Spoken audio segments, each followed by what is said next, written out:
Welcome to Fully Booked, the bookish podcast where I'll chat about all things book and reading related. Whether you're new or a pro reader, there's something for everyone to learn. I'm here to help you on your reading journey and find that next great read that will keep you fully booked.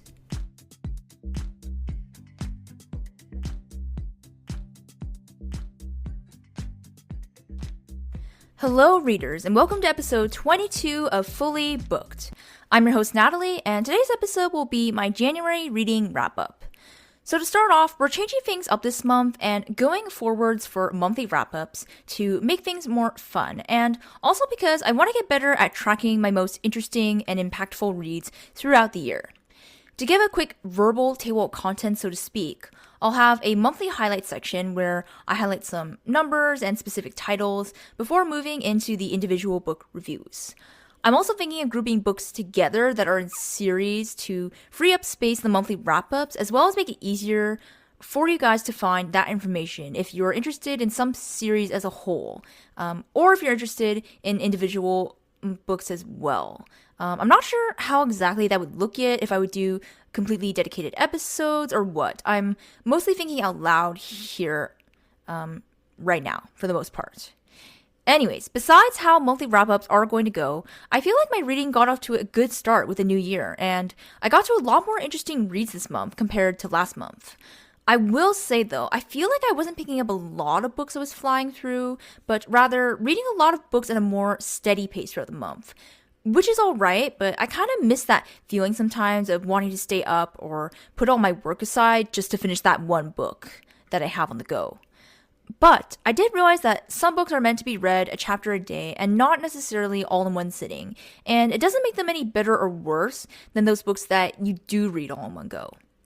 And now that you know how January went for me, let's actually dive into the monthly highlights.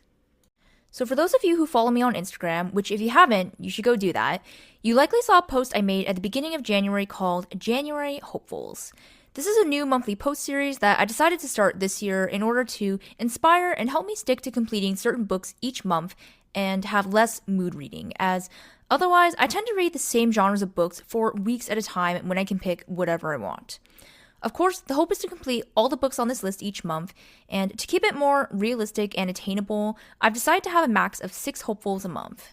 Not sure if you guys have noticed that 6 is my magic number when making my TBRs, or in this case, what I'm calling my hopefuls, but I just feel like it's a big enough number that's still easily achievable.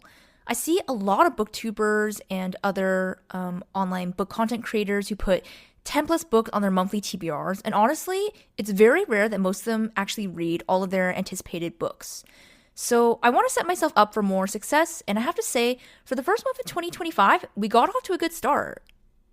Out of the 6 hopefuls that I wrote down for January, I read 4 out of 6 books. Unfortunately, I DNF'd the other 2, but out of the 4 finished, 2 out of 6 books were on my winter TBR, so that was another win for me. And another reason I wanted to add for keeping the list of hopefuls shorter is that, if need be at times, I can have 1 to 2 books spill over into the next month of reading. But yes, Monthly Hopefuls is a series I'm going to try throughout all of 2025, and I gotta give a shout out to bookstagrammers in general for this idea, as I came across these types of posts when researching on Instagram prior to the start of the year. And in addition, numbers-wise total, I read 14 books in January and DNF'd 3 books. Which is actually kind of a lot now that I'm saying this out loud here on the podcast. I kind of already knew, but I don't know, guys. There's something about saying out loud that gives you further recognition, I guess, so to speak. But anyways, only other highlight I'm going to have each month besides the hopefuls and total number read versus DNF'd is a best and worst pick of the month. I do want to emphasize here that while star rating is a big indicator of how good the book was, it isn't the only factor I'm going to consider when choosing these 2 monthly picks. I've honestly read 3-star books that, while not the best written, were so entertaining and could tell how much fun and effort the author put into the story and characters, and meanwhile, better written books I read will have plot or other elements that I just did not enjoy.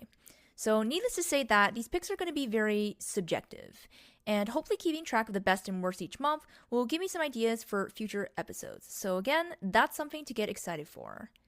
Now, in order to make my book reviews more personalized and fun for you all, I'm going to try my best to give quick summary highlights of each book I read, and you're welcome to use my links in the show notes to see more comprehensive summaries, if that's what you want, as well as purchase each book mentioned if you're also interested in that.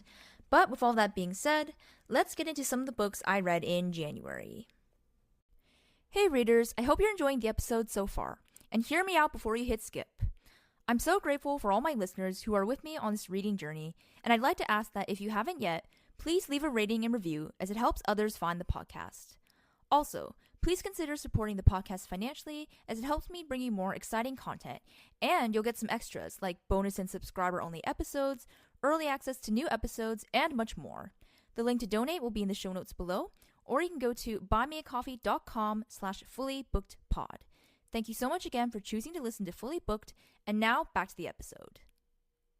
First book that I was able to complete in January was Prince Caspian by C.S. Lewis, which I rated 3.5 stars. Now, this is the fourth book in the Chronicle of Narnia series in chronological order, but second according to publication order. I'm gonna be honest, I did not realize there was a difference in chronological versus publication order for this series when I first started it, and I only came across the chronological order when searching up the series initially, which is why that is the order I've been reading the books.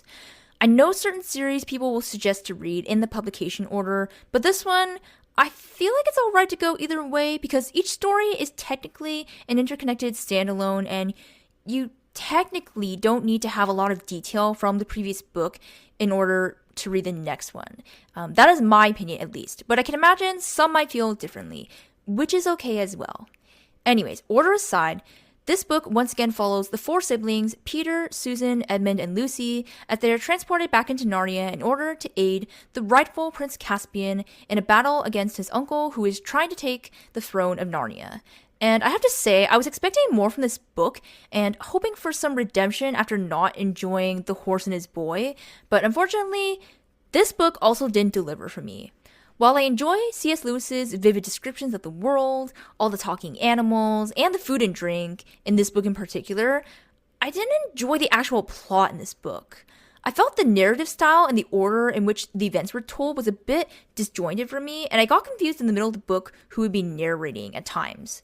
Besides the main four and Aslan, I also didn't care much for the rest of the characters, even Prince Caspian himself, to be honest.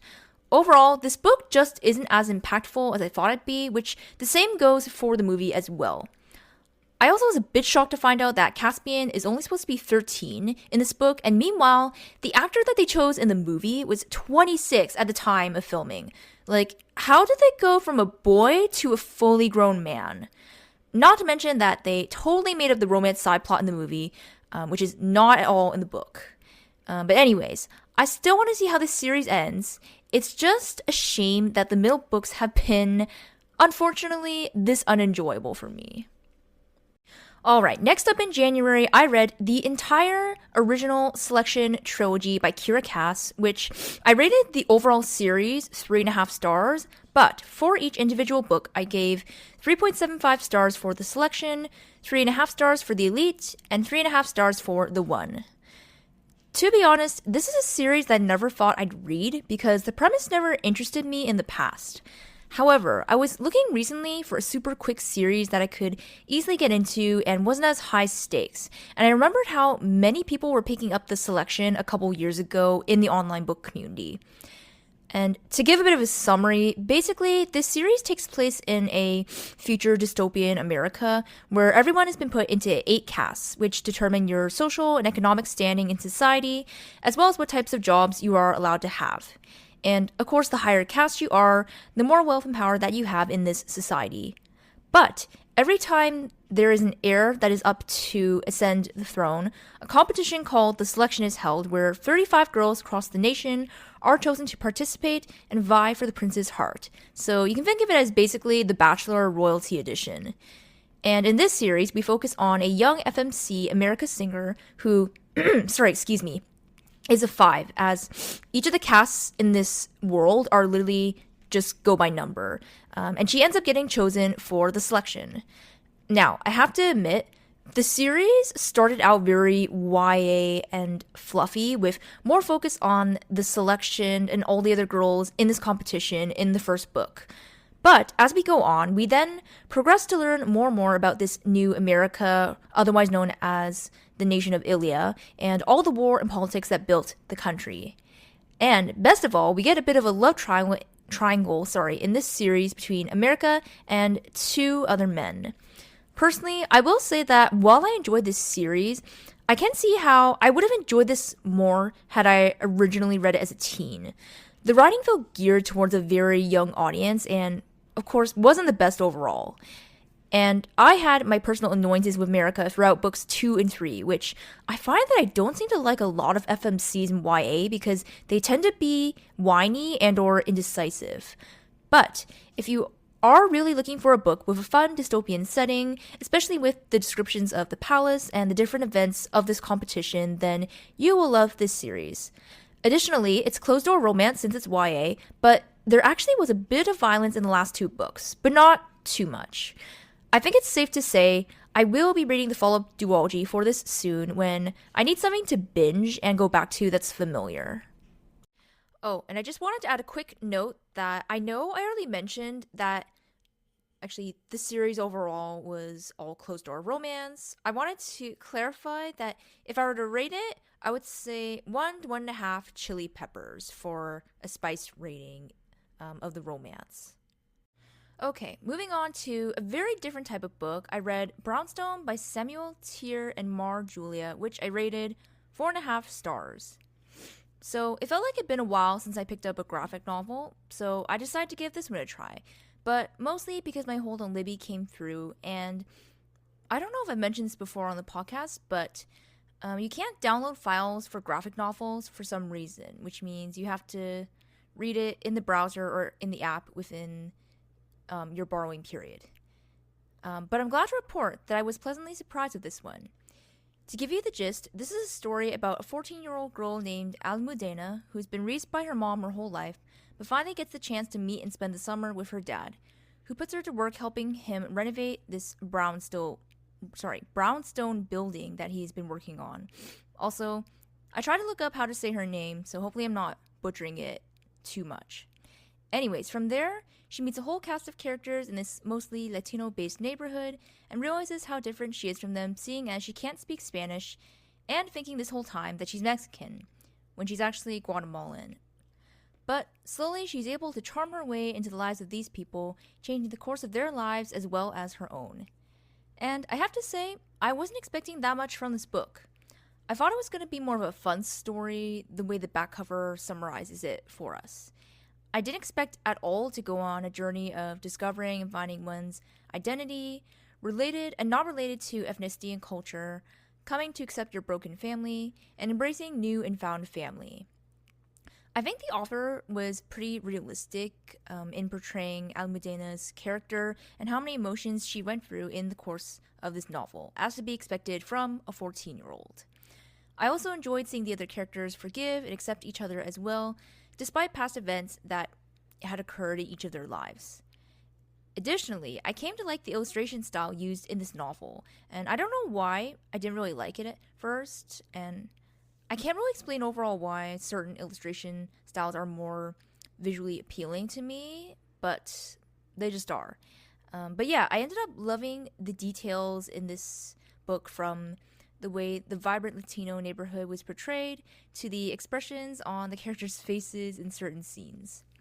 And a final note that I definitely related to Almudena, and that I also felt like I never really truly belonged to my ethnic group, seeing as my parents never spoke Korean or put me in Korean school or anything growing up. There were also not a lot of Koreans in the area I grew up in, so culturally, I'm still very westernized. Except that obviously I always loved Korean food. But I think the difference is most obvious between me and my grandparents, where there's sometimes more of a language and cultural barrier still, even in terms of the ways we think. Anyways, that's getting a bit off topic, but my point was, there's definitely groups of people who have some sense of not belonging and have to eventually find their own identity. So I think that even though this is a graphic novel, this is definitely a story that can speak to many people out there. Alright, so next up in January, I read Divine Rivals by Rebecca Ross, and this is the first book in the Letters of Enchantment duology, which I ended up rating 4.25 stars, and I gave it a spice rating of 1 chili pepper. Okay, this one's going to be hard to talk about as I don't think it's entirely possible for me to do a very good non-spoiler review, seeing how much I ended up enjoying this book, and there's so much I could talk about. But to start off, for those of you who still don't know what this book is about, this is a YA fantasy set in a world ruled by, I believe it was 5 different gods, and 2 of which are at war with each other in this story.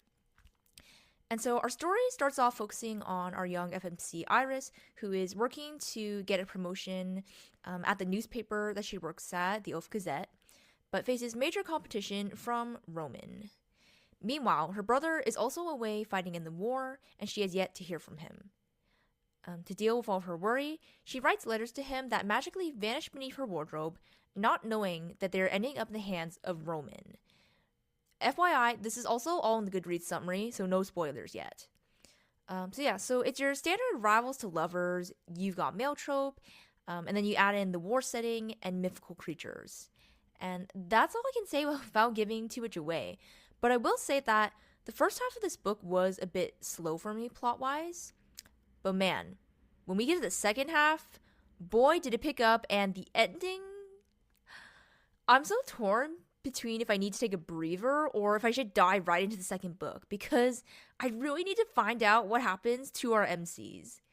But yes, honestly, there was so much to love about this book, from the world we're in, to the whole cast of characters introduced, and their bonds formed throughout the story, and of course the romance, because let me tell you, she ate. And let me just say, if you are words of affirmation girly, Roman is your guy for sure. And lastly, I just want to say, I rated it 1 chili pepper as there's only one scene, and I literally mean only one scene, which was described very briefly in no graphic detail in this book. So this is a book that is definitely appropriate for the younger teen audience as well, as I know that books that are technically marketed or promoted as YA, not all of them actually tend to be YA in terms of the content that is talked about in the book, but this one is. So needless to say, I'm glad I decided to finally pick this book up, because you best believe I'll be finishing the duology soon.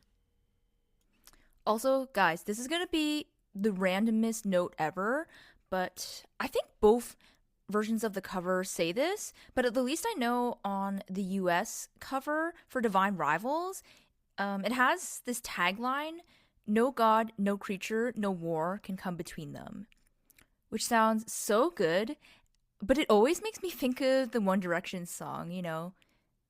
You and I, nothing can come between you and I, not even the gods above can separate the two of us. Nothing can come between you and I.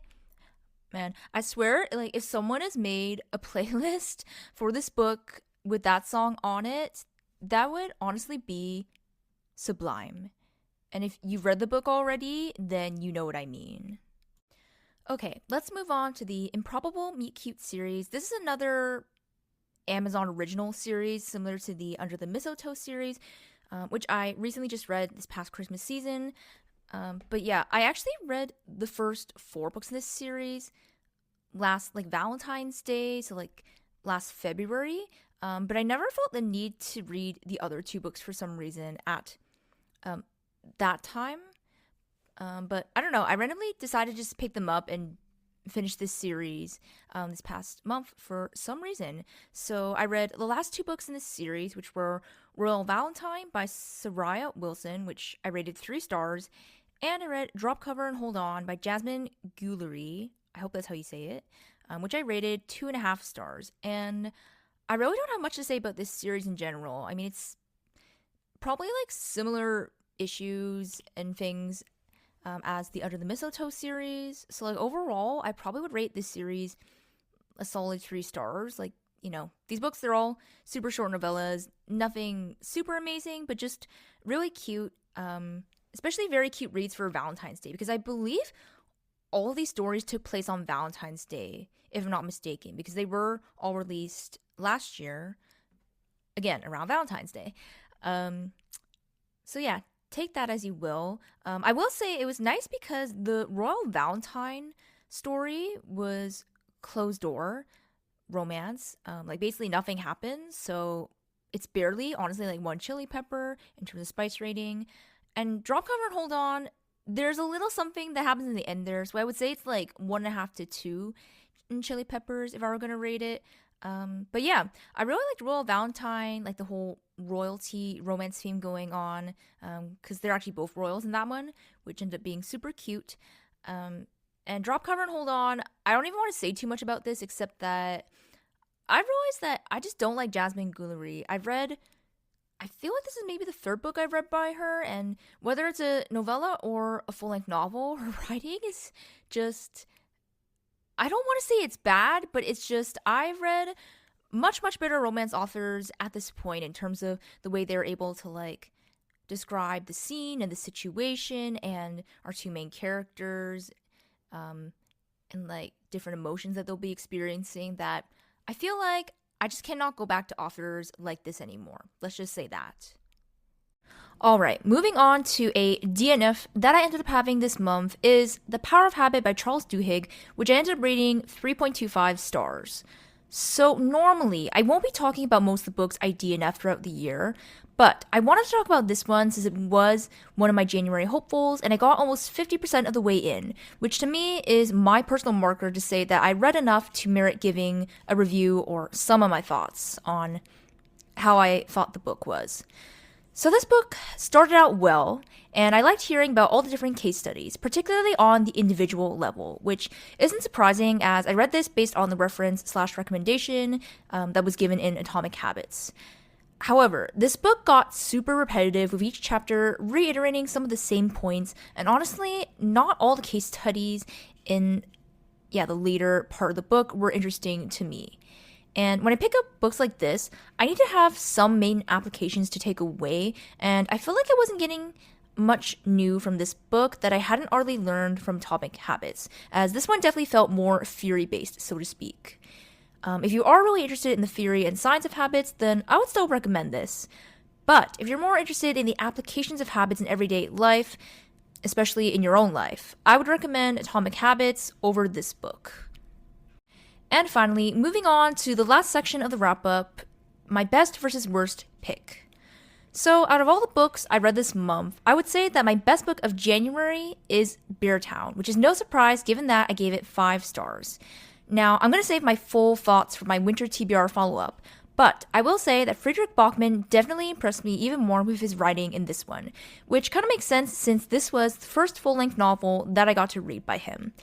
And 2 notes that I will add is that while it mentions the hockey team in the summary, this book really wasn't about hockey for me. Also, if you don't like third-person narrative, then Friedrich Bachmann is not the author for you. But if you don't mind that and love books about the nature of small towns and just human nature in general, this book will give you a lot of emotions. And for the worst book of January, I'm going to have to say it's between The Elite or the one in the Selection series. I will note that these are definitely not the worst books I've ever read, but again, because I found America's character excruciatingly annoying and indecisive at times, this brought my enjoyment of the books down a notch, and I also felt she acted unfairly towards both male love interests and didn't really deserve either most of the time in the story. And that concludes all the books I read in January. Hope you all enjoyed this new format, as I'm going to be continuing it for all of 2025 on the podcast. Also, you're probably thinking that I read so many books, yet I discussed so few of them, especially since I ended up bunching all the selection books into one review rather than going through all 3 books separately. Don't worry, I will be getting to some of the other books I read, but you'll have to stay tuned, as I'm planning on releasing more special themed episodes in the coming months. Which, if you want to stay on top of all content that I release, you should definitely head on over to my Buy Me a Coffee page in the show notes and show your support for the podcast there, as some of these themed episodes will be released on there, and as always, your support is well appreciated should you choose to do so.